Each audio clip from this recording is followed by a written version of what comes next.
நாங்க தான் அனுப்பி வச்சோம் அப்படின்றாங்களே. அனுப்பி வச்சவங்களுக்கு மினிஸ்ட்ரியில இடம் கொடுத்தா ஏன் கதறீங்க? ஏன் இவ்வளவு கோபம்? ஏன் இவ்வளவு கதறல்?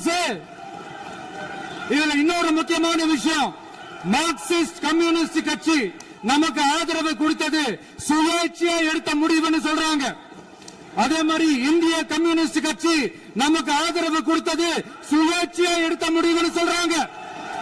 இதுல எங்க இருந்து நாங்க தான் அனுப்பி வச்சோம்னா புரியலையே. மக்களுக்கு நல்லா புரியும், எல்லாத்தையும் தெளிவா பார்த்துக்கிட்டு இருக்கிறாங்க.